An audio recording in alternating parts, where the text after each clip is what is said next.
Bien, merci beaucoup, Monsieur le Président.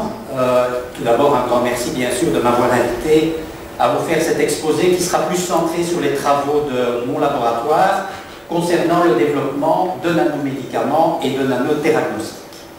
Alors, Véronique vous a fait, je vais dire, un exposé relativement général sur les avantages, les inconvénients, les différentes approches des nanotechnologies. Je vous rappelle simplement au niveau de cette diapositive que lorsque l'on traite des patients par des chimiothérapies qui sont considérées comme classiques ou comme traditionnelles, eh bien vous voyez qu'il y a, en fonction bien sûr des principes actifs qu'on va utiliser, un certain nombre de limitations. Par exemple, vous voyez qu'un certain nombre de molécules, par exemple parce qu'elles sont très hydrophiles, vont avoir un passage transmembranaire limité, c'est-à-dire une faible biodisponibilité. D'autres, on vous l'a dit, comme par exemple les acides nucléiques, vont se caractériser par une grande instabilité et éventuellement une métabolisation extrêmement rapide. Il y a alors tout le problème, notamment dans le domaine des anticancéreux, du manque de spécificité, de sélectivité, à la fois au niveau des tissus, des organes, au niveau cellulaire, voire même au niveau intracellulaire. Il y a le problème que beaucoup de médicaments anticancéreux pénètrent mal dans les cellules, ou bien pénètrent, on en parlera, par un mécanisme de transport actif qui peut être temps régulé et qui va induire des phénomènes de résistance. Et donc j'en arrive au dernier point, un des problèmes majeurs, c'est que beaucoup de molécules chimiothérapeutiques, à la fois dans le domaine du cancer et dans le domaine des maladies infectieuses, vont induire des résistances. Alors, eh bien, l'idée, évidemment, c'est d'associer ces médicaments anticancéreux, antiviraux, anti-infectieux à des nanomédicaments qui peuvent être, par exemple, Véronique vous l'a bien montré, équipés de toute une série de ligands, je vais vous leur donner des exemples, de manière à permettre un ciblage à l'échelle cellulaire ou à l'échelle tissulaire, et donc d'améliorer l'index thérapeutique du médicament. Si la molécule est rapidement métabolisée et si l'encapsulation est bien faite, eh bien vous allez pouvoir protéger la molécule de la métabolisation et de la dégradation. Dans certains cas, quand vous avez des médicaments qui pénètrent mal dans les cellules, et si les cellules sont capables d'internaliser les nanomédicaments par phagocytose ou par endocytose, eh bien vous allez avoir une meilleure pénétration intracellulaire. Un élément extrêmement important, c'est que l'encapsulation de molécules biologiquement actives, et je vais vous illustrer ça par différents exemples, vont permettre de contourner des phénomènes de résistance. Et puis enfin, vous voyez maintenant, grâce aux progrès considérables qui sont faits dans le domaine des biomatériaux, de la chimie des matériaux, de la chimie de fonctionnalisation de surface, eh bien vous voyez qu'on va pouvoir combiner des propriétés thérapeutiques et des propriétés d'imagerie pour faire, Véronique vous l'a dit, des nanomédicaments, des systèmes nanoparticulaires, des vecteurs qui sont dits multifonctionnels. Et je vais essayer de vous illustrer tout ça maintenant dans la pratique, concrètement, parce qu'on peut évidemment faire des jolis dessins comme ceci, mais vous allez voir, quand on va faire de la chimie avec tout ça, c'est quand même un petit peu plus compliqué. Alors je vais vous illustrer ça donc par rapport à un certain nombre de technologies de nanomédicaments qui ont été développées dans notre laboratoire, dont certains sont déjà, je vais vous l'expliquer, en phase 3. Et la première technologie dont je voudrais parler, c'est le développement de nanoparticules biodégradables à base de polyalkyl cyanoacrylate. Alors vous voyez, c'est une technologie qui est déjà relativement ancienne, puisque la première publication dans le domaine, on l'a fait en 77, quand j'étais d'ailleurs encore à l'université de Louvain. Et cette technologie est intéressante parce que vous voyez, on va utiliser un monomère cyanoacrylique qui en fait est une colle chirurgicale, vous le savez, et ce monomère en fait va polymériser de manière tout à fait spontanée en milieu aqueux, ce qui est intéressant parce que vous n'allez pas avoir besoin d'utiliser en particulier des solvants organiques qui peuvent donner lieu à des toxicités ultérieures. Et alors vous voyez, je ne vais pas rentrer dans les détails, mais suivant les méthodologies de polymérisation, soit qu'on va faire de la polymérisation interfaciale, soit qu'on va faire de la polymérisation en émulsion, eh bien on va pouvoir développer soit des systèmes matriciels que l'on appelle des nanosphères, soit vous le voyez, si on fait de la polymérisation interfaciale, on va pouvoir développer des systèmes réservoirs qu'on appelle des nanocapsules. Mais tous ces systèmes, et c'est vrai d'ailleurs aussi, on vous l'a dit pour les liposomes, etc., quand ils vont être administrés à l'organisme, eh bien, ils vont être détectés par l'organisme comme du non-soi.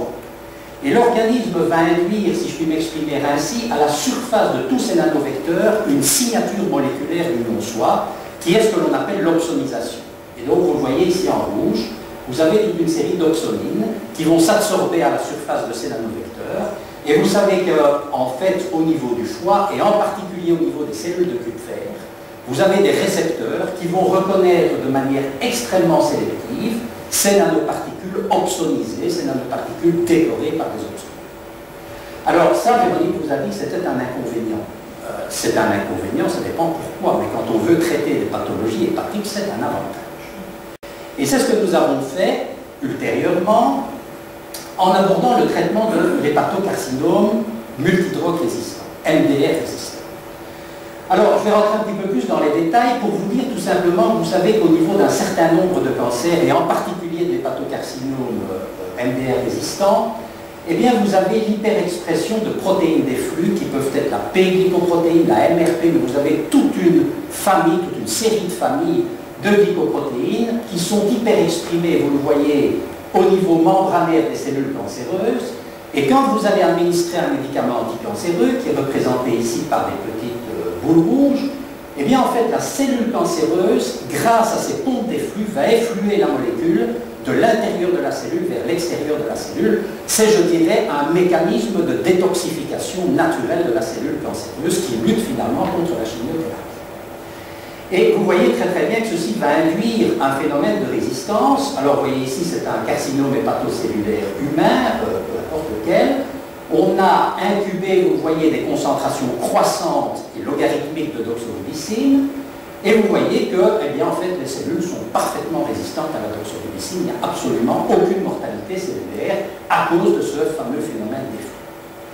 Et l'idée qu'on a eue dans les années 97 à peu près, eh bien, c'est de se dire, mais si on masque la doxorubicine, cet anticancéreux, de la reconnaissance par la P-glycoprotéine, on va pouvoir contourner le phénomène de résistance. Parce que la P-glycoprotéine ne va pas voir, je dirais, la molécule biologiquement active. Et en fait, ça a marché relativement bien, vous le voyez, puisque quand on recommence l'expérience en culture de cellules, en incubant des concentrations croissantes de doxorubicine, mais sous forme de nanoparticules, eh bien, vous voyez que les cellules d'hépatocarcinome résistants, vous allez restaurer la sensibilité de ces cellules au traitement par la doxorubicine.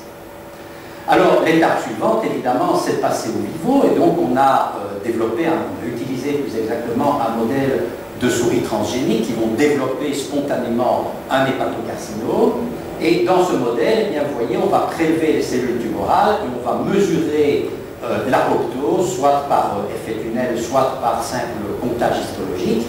Et vous voyez que la formulation nanoparticulaire de doxorubicine va induire des niveaux d'apoptose de ces cellules MDR résistantes beaucoup plus élevés que le traitement traditionnel par la doxorubicine sous forme libre, qui, vous le voyez, ceci dit en passant, ne se distingue pas statistiquement du traitement contrôle, c'est-à-dire des nanoparticules qui n'ont pas le médicament anticancéreux, ou bien encore une simple solution placebo de glucose à 5%.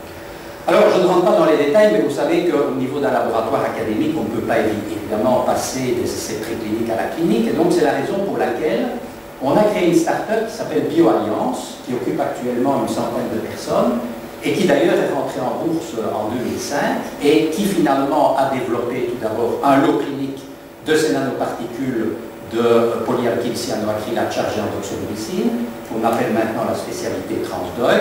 Et puis BioAlliance a donc développé des essais cliniques de phase 1, où on a vu une amélioration de la tolérance du produit, des essais cliniques de phase 2 qui sont maintenant totalement terminés, et on rentre maintenant en phase 3, c'est un essai multicentrique relativement important.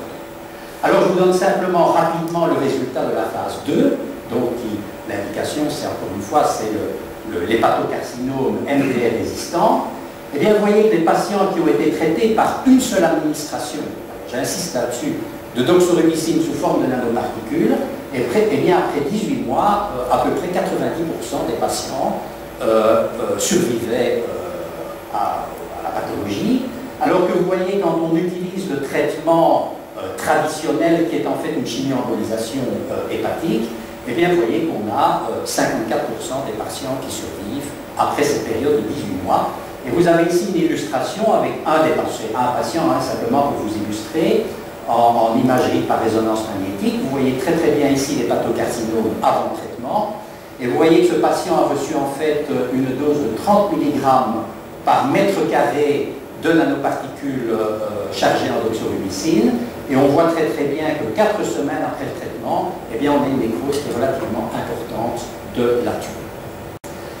Alors ça, c'est ce que l'on peut appeler des vecteurs de première génération, donc qui sont maintenant en évaluation clinique de phase 3. Alors, en préclinique, au niveau du laboratoire, des concepts, on développe évidemment des choses qui sont relativement plus sophistiquées. Et alors, très récemment, et c'est une publication qui vient d'être acceptée, on a montré qu'en utilisant ce même polymère biodégradable à base de polyalkylcyanoacrylate, eh bien, on pouvait réellement faire une plateforme pour pratiquement fonctionnaliser, multifonctionnaliser ces nanoparticules avec à peu près n'importe quoi. Alors, à quoi correspond cette multifonctionnalisation? Eh bien, vous voyez en bleu, on a le cœur de la particule, c'est le biomatériau biodégradable. On va ensuite lier de manière covalente un agent d'imagerie, par exemple fluorescent, la rhodamine B. Alors, on fait de la chimie, et j'insiste là-dessus, de la liaison covalente, parce que vous savez que beaucoup de gens ont tendance à encapsuler les colorants fluorophores, qui sont évidemment libérés des particules, et quand vous suivez la fluorescence intracellulaire, vous n'êtes jamais sûr que vous suivez la particule, et souvent vous suivez le marqueur fluorescent qui a été encapsulé, et qui d'ailleurs généralement est lipophile, parce qu'on encapsule plus facilement des molécules lipophiles que des molécules hydrophiles. Deuxième élément, c'est que si on ne veut pas alors effectivement aller dans le foie comme une hyperonique, on va pédiler ces particules, vous allez voir comment, et puis au bout de ces nanoparticules de cyanoacrylate, on va mettre des ligands. Alors, soit on peut mettre des petites molécules, par exemple des curcuminoïdes, on a fait ça très récemment dans le cadre d'un contrat européen pour cibler le peptide A-bêta, les fibrilles du peptide A-bêta dans la maladie d'Alzheimer. On peut aussi fixer, je vais vous donner cet exemple-là, la biotine qui est hyper exprimée dans un certain nombre de cellules tumorales. Et alors la biotine est extrêmement intéressante parce que vous savez que la biotine, qui est représentée ici en vert, eh bien elle a une affinité chimique extrêmement grande avec l'avidine. Et vous savez que vous pouvez avidinyler extrêmement facilement toute une série de protéines, et en particulier des anticorps monoclonaux. Et donc si vous mélangez ces nanoparticules avec n'importe quel anticorps monoclonal qui est avidinylé, eh bien vous aurez à ce moment-là des nanoparticules qui sont fonctionnalisées, non plus avec une toute petite molécule, mais avec un anticorps ou avec une protéine. Et là aussi, on a utilisé très récemment un anticorps monoclonal qui reconnaît le peptide A-bêta dans la maladie d'Alzheimer. Je n'ai pas le temps de rentrer dans le détail, mais il y a des applications des nanotechnologies dans ces pathologies.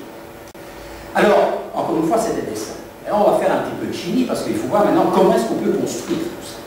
Et en fait, on a utilisé, grâce à un chimiste spécialisé dans la conjugaison dans mon équipe, on a utilisé en chimie ce qu'on appelle la click chemistry.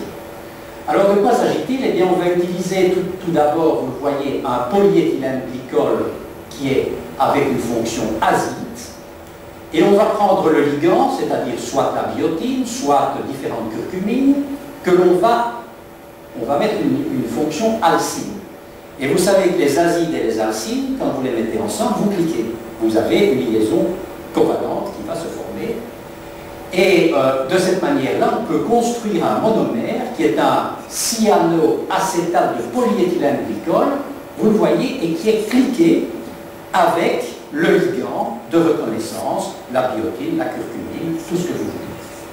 Alors après, qu'est-ce que vous allez faire? Eh bien, vous allez prendre ce monomère, vous allez mélanger ce monomère, vous le voyez ici, avec un autre monomère de cyanoacétate d'hexadécylcyanoacrylate, ça va faire le cœur de la particule, et aussi avec d'autres cyanoacétates de polyéthylène glycol. Et vous obtenez cette petite bête-là qui est un polymère amphiphylle, vous voyez encore l'importance de la chimie pour faire toutes ces constructions. Et ce polymère amphiphylle, en fait, c'est un copolymère de polyéthylène glycol cohexadécylcyanoacrylate fonctionnalisé, vous le voyez, par le ligand de reconnaissance qui vous intéresse. Et après, ben, vous jouez un peu comme le Lego, parce que vous allez faire le même type de polymère, mais vous le voyez, au bout d'une chaîne alkyle, vous allez mettre de la rhodamine, qui est le fluorophore. Et en mélangeant tout ça, des concentrations que vous choisissez, etc., vous pouvez faire absolument ce que vous voulez, et bien vous obtenez ces fameuses nanoparticules qui sont multifonctionnelles. Alors, juste un exemple pour vous illustrer que ça marche. Donc ici, on a utilisé, vous le voyez, un modèle de cancer du sein MCF7, également un modèle de cancer pulmonaire, les cellules M109. On a utilisé ces nanoparticules, vous le voyez, biotinidées, qui normalement doivent reconnaître le récepteur de la biotine, qui est encore une fois hyper exprimé au niveau des cellules cancéreuses. Alors, vous voyez très très bien que ici c'est avec MCF7, on a fait de la microscopie confocale. Comme on a utilisé de la rhodamine, les particules sont rouges. Et vous voyez que lorsqu'on incube ces cellules cancéreuses, MCF7, avec les nanoparticules multifonctionnelles marquées à la rhodamine, vous voyez que les cellules deviennent toutes rouges. Ça veut dire qu'il y a bien une reconnaissance du récepteur de la biotine et une internalisation des nanoparticules. Parce que, c'est juste une parenthèse, il ne faut pas juste reconnaître le récepteur. Encore faut-il être sûr que le récepteur ensuite va internaliser, va être capable d'internaliser la particule. Donc il faut bien choisir des cibles biologiques qui sont caractérisées par des capacités d'internalisation quand elles ont reconnu leur niveau. Alors on refait maintenant la même expérience avec les mêmes nanoparticules, mais cette fois-ci on ne va pas les fonctionnaliser, on va simplement les péguider. C'est ce que vous voyez à ce niveau-ci de la diapositive.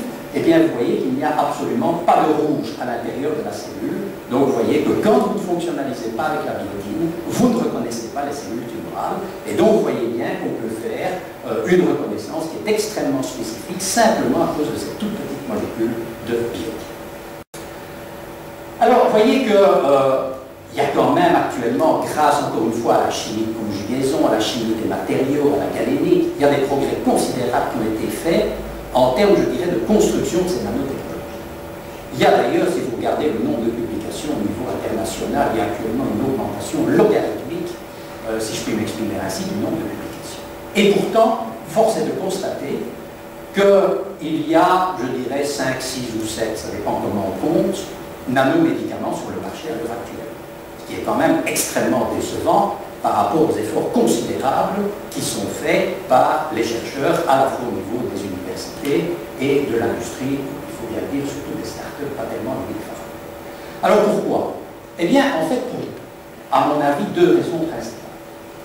La première raison, c'est ce que l'on appelle le burst release. C'est-à-dire que quand on dit qu'on encapsule une molécule dans un nanomédicament, ce n'est pas tout à fait vrai. Vous voyez qu'il y a toute une fraction du médicament qui va être simplement absorbé en surface du nanovecteur. Et quand vous allez injecter le nanomédicament, parce que vous allez avoir des compétitions importantes avec les protéines plasmatiques, le principe actif va être libéré immédiatement avant d'atteindre la cible thérapeutique. Et donc, évidemment, vous n'aurez pas une activité pharmacologique suffisante.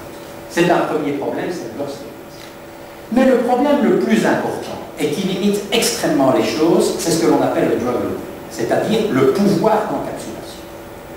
Alors, si vous regardez dans la littérature, y compris d'ailleurs avec le paclitaxel, parce que j'ai été voir les publications, en général, le drug loading, donc c'est le nombre de milligrammes de médicaments par milligramme de matériel transporteur exprimé en pourcent. Eh bien, en général, on est de l'ordre du pourcent, 1%, 2%, avec les cyanoacrylates, on est à 5%, on considère que c'est formidable. Alors vous imaginez, chaque fois que vous allez injecter 1 mg de principe actif, vous devrez injecter 100 mg ou 50 mg de matériel transporteur, de matériel vecteur, de polymère, de lipides. Alors tout de suite, on a un petit problème. C'est que ou bien on ne va jamais atteindre des concentrations suffisantes au niveau du site d'action et on n'aura pas d'activité pharmacologique suffisante, ou bien vous allez devoir administrer chaque fois des quantités considérables, je dirais, de matériel vecteur et vous avez un problème toxicologique. Et donc, il y a actuellement, et je pense que ça c'est fondamental, un besoin énorme de développer des nouveaux biomatériaux qui sont atoxiques, qui sont biocompatibles et qui ont un grand drug loading et qui n'induisent pas ce phénomène de libération immédiate et massive du principe. Et c'est pourquoi, très récemment, dans mon laboratoire, on a développé un concept qu'on appelle le concept de squalénisation. Alors, de quoi s'agit-il? Eh bien, on peut dire que c'est quelque part un concept un petit peu biomimétique. Alors, vous savez que le squalène, c'est un lipide naturel, biocompatible, que nous avons tous d'ailleurs dans notre organisme, et qui en fait est un précurseur de la biosynthèse du cholestérol. Et ce lipide, pour être transformé en lavostérol et puis en cholestérol, eh bien, vous voyez qu'il doit rentrer dans la poche hydrophobe d'une enzyme qu'on appelle l'oxydosqualène cyclase, où il va être cyclisé, ce lipide, en lavostérol. Et pour faire ça, vous le voyez, ce lipide va devoir adopter une conformation moléculaire qui est extrêmement compacte. Et c'est une propriété extraordinaire et unique de ce lipide, c'est d'adopter cette conformation moléculaire qui est extrêmement compacte. Et l'idée qu'on a eue, eh bien, ça a été de coupler ce lipide à des petites molécules anticancéreuses, antivirales, anti-infectieuses, vous allez le voir. Et tout d'abord, on s'est intéressé aux analogues nucléosidiques. Pourquoi? Parce que ce sont des molécules qui sont métabolisées rapidement, comme par exemple la gemcitabine, dont vous avez la structure chimique ici. Vous savez que c'est un anticancéreux majeur qui est prescrit en première intention dans le cancer du pancréas, qui a quand même un double problème, c'est que quand vous l'injectez, eh bien en fait les désaminases plasmatiques vont déaminer cette fonction aminée de la gemcitabine, qui va être transformée en difluorouracile, qui est une molécule complètement inactive. Deuxième problème de la gemcitabine, c'est qu'en fait c'est une molécule hydrophile qui rentre très mal dans les cellules, sauf quand il y a du transport actif. Et troisièmement, c'est qu'il y a l'induction de résistance. Et donc l'idée qu'on a eue, c'était de coupler, vous le voyez, le squalène, via l'acide squalénique, sur la fonction aminée de la gemcitabine, pour protéger cette fonction aminée de la dégradation. Et on a à ce moment-là un bioconjugué, qu'on va appeler la gemcitabine squalène. Et ce bioconjugué, quand vous le prenez et que vous le mettez dans l'eau, eh bien tout seul, sans agent tensioactif, sans rien, il va s'auto-organiser sous forme de nanoparticules d'une centaine de nanomètres, et on a étudié tout ça au rayonnement synchrotron et en diffraction rayons X. Vous voyez qu'on a une organisation supramoléculaire qui sont en fait des phases hexagonales inverses. Alors vous pouvez calculer, si vous faites le rapport entre le poids moléculaire de la gemcitabine qui est ici et du squalène qui est le transporteur, qu'on a cette fois-ci non plus un pourcentage drug loading de 1 ou 2 ou 5%, mais de 50%. Et en plus, parce qu'on a fait de la chimie et qu'on a une liaison chimique, vous n'aurez pas de post-release dans le torrent circulatoire, parce qu'on a bien identifié que ce sont les catepsines intracellulaires, et seulement les catepsines intracellulaires, qui vont hydrolyser la fonction amide et qui vont permettre la libération de la gemcitabine au niveau intracellulaire. Et donc, il n'y a pas non plus de post-release. Alors, vous savez qu'en France, maintenant, on dit qu'on publie trop, qu'il faut prendre des brevets, etc. Donc, il y a un certain nombre de brevets là-dessus. Et c'est intéressant, les brevets, parce que vous savez que dans un brevet, vous devez décrire des exemples. Et donc, le premier brevet qu'on pensait déposer, on a dit gemcitabine squalène forme des nanoparticules. Et puis, en écrivant finalement l'exemple, on s'est dit, mais pourquoi se limiter à la gemcitabine? Il y a d'autres analogues nucléosidiques, comme vous le voyez ici, le DDC, qui a aussi une fonction aminée. On pourrait le coupler au squalène, on l'a fait, on a fait ce bioconjugué, on l'a mis dans l'eau, on obtient des nanoparticules d'une centaine de nanomètres. Alors, on a mis un deuxième exemple dans le brevet.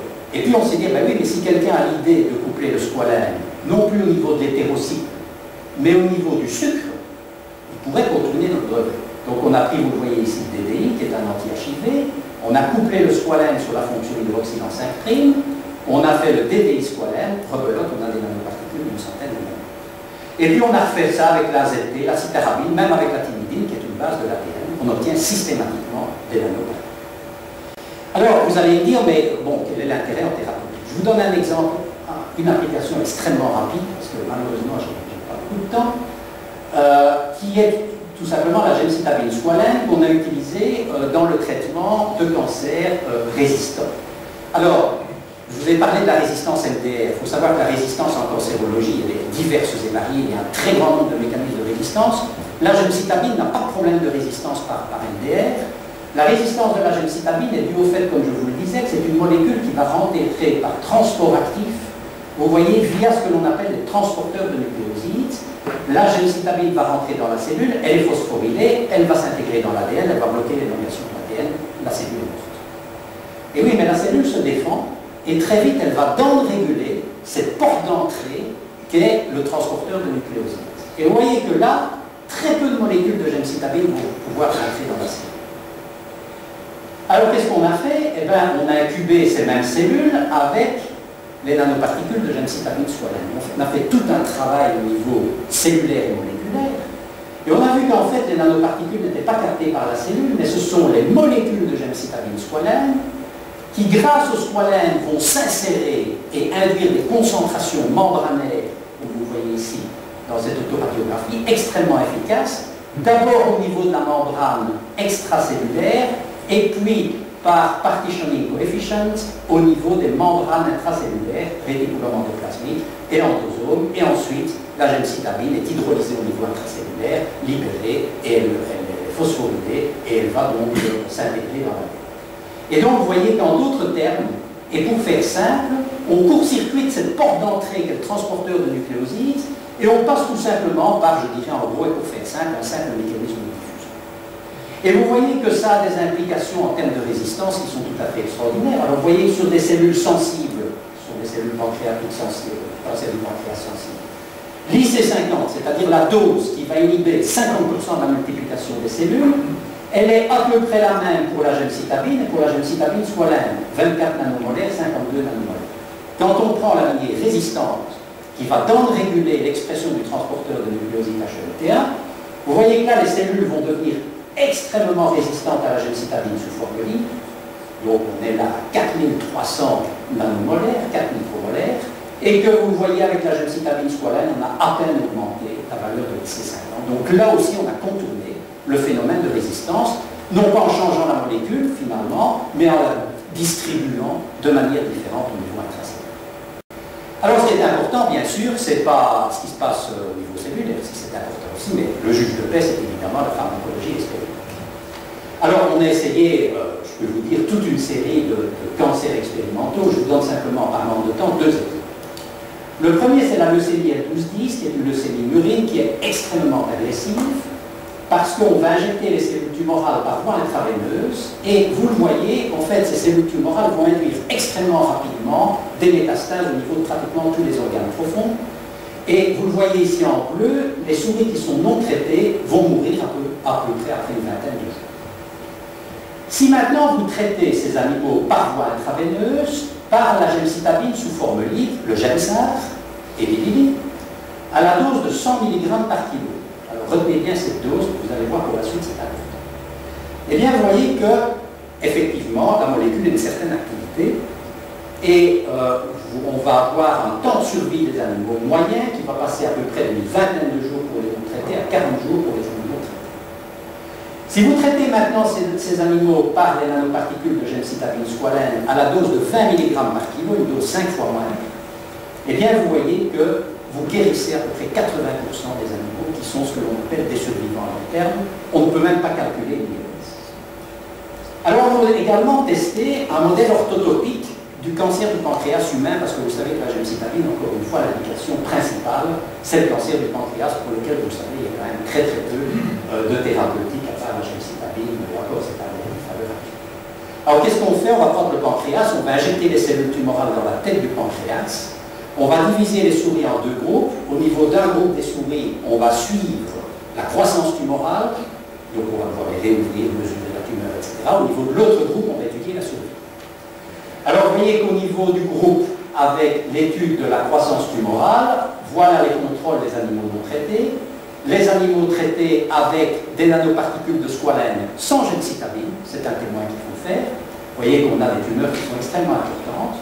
Encore une fois ici, la gemcitabine sous forme libre va diminuer un tout petit peu le niveau de la masse tumorale, et vous voyez que le résultat le plus intéressant, c'est avec la nanoparticule de gemcitabine squalène. Là, on diminue de manière tout à fait considérable, je vais dire, le volume tumoral.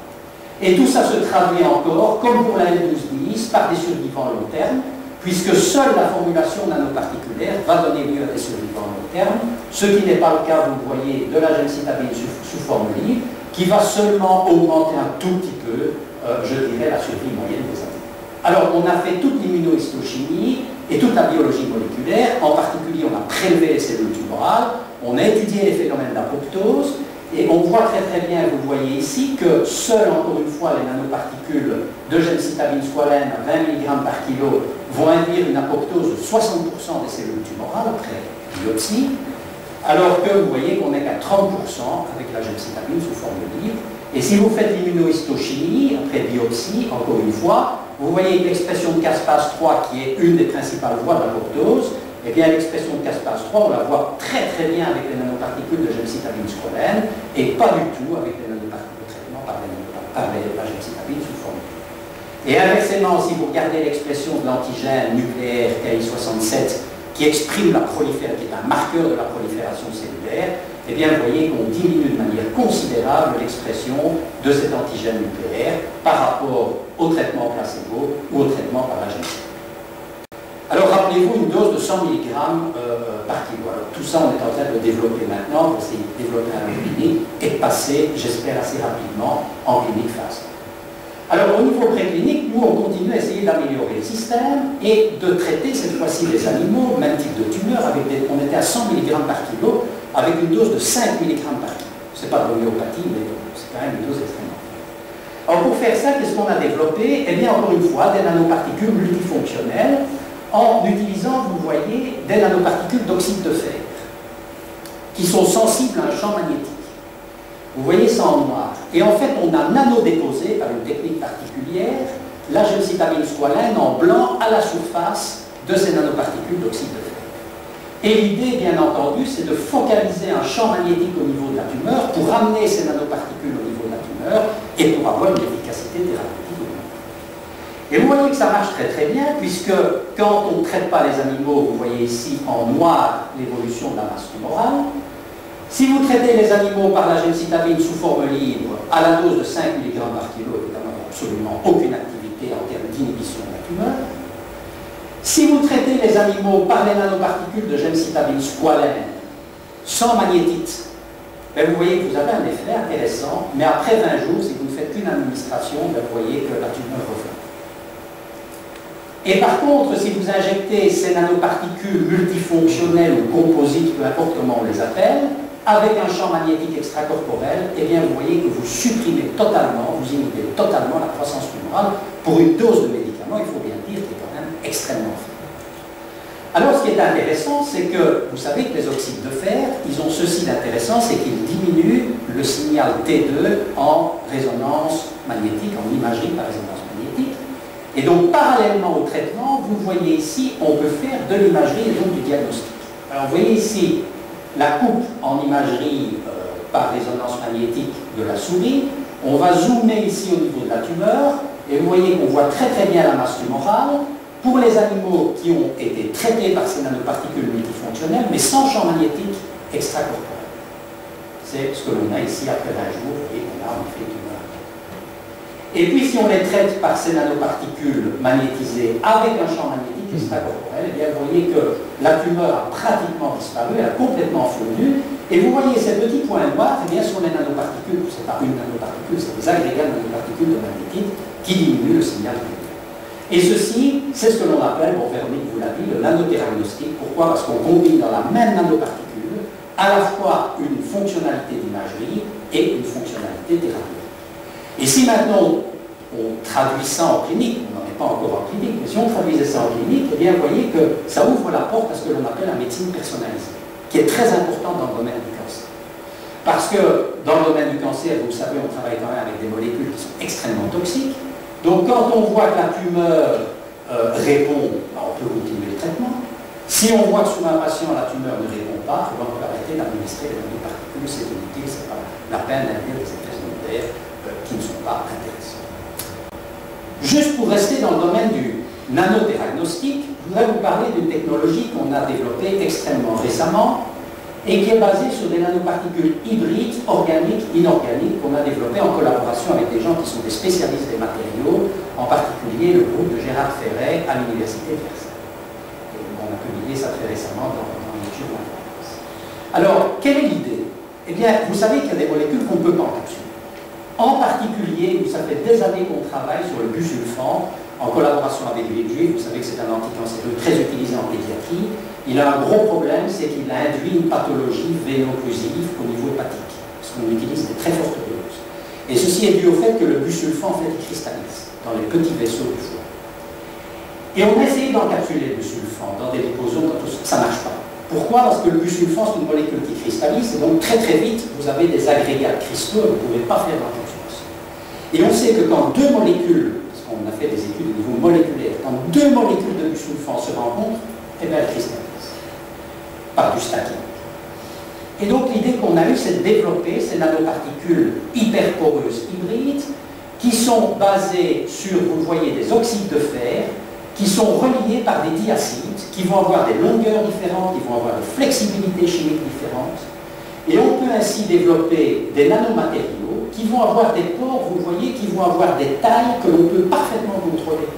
On peut faire, on appelle ça des nanomorphes, c'est des carboxylates de fer, avec des pores de 11 angstroms, de 6 angstroms, de 25 angstroms, de 34 angstroms. Bref, vous pouvez avoir une molécule encapsulée par pore. Et donc les molécules ne se touchent plus. Et donc on a pu de cette manière-là encapsuler des quantités importantes de sulfate. Et donc résoudre ce problème de l'encapsulation du sulfate. Et parallèlement, parce qu'on a des oxydes de fer, eh bien vous le voyez, on a de l'imagerie. En fait, on a une diminution du signal T2. Alors vous voyez très bien ici le foie qui est extrêmement marqué quand on met périmipère, on les injecte par voie intraveineuse. Et ici également la rate. C'est aussi un autre exemple de nanothérapie. J'en arrive maintenant à la quelques dernières diapositives de cet exposé pour vous montrer qu'il y a des applications, pas seulement dans le domaine du cancer, mais également dans le domaine du traitement des résistances des maladies infectieuses. Alors, vous savez que, en fait, pas mal de... Autant on peut relativement bien traiter les infections extracellulaires, autant, en particulier dans des situations d'immunodépression, il n'est pas facile de traiter certaines infections intracellulaires parce que vous le voyez, les bactéries sont localisées dans des endosomes ou plus généralement dans des lysosomes qui sont, et c'est important, caractérisés par un pH acide. Alors vous savez que les macrophages vont ingérer les bactéries par la voie de l'endocytose, donc l'idée c'est évidemment d'incuber, d'administrer des nanoparticules qui vont être endocytées de la même manière et d'amener ces particules dans les mêmes compartiments intracellulaires que les bactéries et donc de les tuer, alors que les antibiotiques traditionnels soit ne diffusent pas à l'intérieur des lysosomes, soit sont inactifs au pH acide des lysosomes, soit diffusent très bien, c'est-à-dire rentrent très bien dans les cellules, mais s'ils rentrent très bien dans les cellules, ils sortent très bien des cellules aussi. Donc vous voyez que l'approche nanoparticulaire permet d'avoir finalement des temps d'exposition de la bactérie plus longs et plus constants. Alors pour ça, on est reparti de notre technologie de squalénisation pour vous montrer que là aussi c'est une véritable plateforme, puisqu'on a tout simplement couplé, vous le voyez ici, le squalène à la pénicilline, en utilisant d'une part un lien qui n'est pas pH sensible, et d'autre part, vous le voyez ici en rouge, un lien pH sensible. Eh bien, alors que ce ne sont pas des analogues nucléosidiques, quand vous mettez ces bioconjugués dans l'eau, vous voyez que vous avez des magnifiques nanoparticules avec des tailles extrêmement reproductives. Il n'y a pas besoin d'excipient, de rien du tout. C'est vraiment cette conformation moléculaire qu'on parle du sol. Et vous voyez ici comment. Et donc l'idée, c'était d'abord de voir si ces particules rentrent au niveau intracellulaire. Alors, j'avais un petit film, mais malheureusement, il ne marche pas. Alors, on a marqué en fait les nanoparticules en vert, avec un fluorophore vert, qui est un couplage de body au squalène. Vous voyez que ces particules, on les voit au niveau intracellulaire, et on a utilisé un anticorps rouge pour montrer la membrane des cellules. Et ici, on a utilisé, encore une fois, des nanoparticules marquées en vert. On a utilisé un marqueur rouge des lysosomes, que vous voyez ici. Et vous voyez qu'il y a beaucoup de jaune. Beaucoup de jaune, ça veut dire que les nanoparticules qui sont vertes et les marqueurs des lysosomes qui sont rouges sont dans les mêmes compartiments, et donc ça permet de démontrer qu'on a bien une localisation intracellulaire qui est de type lysosome. Alors est-ce que ça marche quand on a des infections intracellulaires? Vous voyez que ça marche pas mal. Je ne vais pas rentrer dans les détails, mais vous voyez ici un macrophage. Vous voyez très bien les bactéries intracellulaires qui sont vertes ou qui sont rouges. Alors on a utilisé un kit qui permet de marquer en vert les bactéries vivantes et de marquer en rouge les bactéries mortes. Alors vous voyez que les cellules, les macrophages non traités, la majorité des bactéries intracellulaires sont vertes. Heureusement, les macrophages vont en tuer quelques-unes quand même. Quand vous traitez par la pénicilline sous forme libre, vous voyez que vous avez une majorité de bactéries intracellulaires qui sont toujours vivantes. Et vous voyez que quand vous traitez avec la même dose de pénicilline sous forme de nanoparticules squalénées, eh bien vous allez tuer pratiquement toutes les bactéries intracellulaires. Quels sont maintenant, et en guise de conclusion, les futurs challenges? Quel est finalement l'avenir des nanotechnologies? Comment est-ce qu'on peut voir la suite? Eh bien, bon, je pense vous avoir convaincu dans cet exposé, je l'ai un peu centré là-dessus, sur l'importance d'utiliser finalement la galénique, la nanogalénique, pour contourner les phénomènes de résistance. Vous savez qu'il y a de plus en plus de molécules à la fois dans le domaine du cancer et dans le domaine des maladies infectieuses, qui sont extrêmement spécifiques, sélectives, d'une voie de signalisation. Alors ça c'est très bien, parce que vous n'êtes pas toxique, vous êtes sélectif, etc. Mais très vite, malheureusement, on le sait maintenant, la nature, eh bien, elle va développer des voies de contournement, des voies de signalisation de contournement, et ceci va induire des phénomènes de résistance. Eh bien, je pense qu'on peut réfléchir maintenant, non plus en synthèse de nouvelles molécules chimiques, parce qu'on a vu quand même les limites de cette approche-là, mais on peut réfléchir en se disant qu'on peut peut-être délivrer différemment ces molécules dans la cellule, en fonction du mécanisme de résistance, parce qu'évidemment c'est très complexe, les mécanismes de résistance dans le domaine du cancer ne sont pas les mêmes que pour les maladies infectieuses, elles sont également dans le domaine du cancer comme dans le domaine des maladies infectieuses, il y en a énormément, donc il faut bien connaître la physiopathologie de ces phénomènes de résistance et designer, si je puis dire, le nanomédicament qui va être capable de contourner, je vous en ai donné quelques exemples. C'est le développement grâce à la chimie. Encore une fois, l'année passée en France, c'était l'année de la chimie.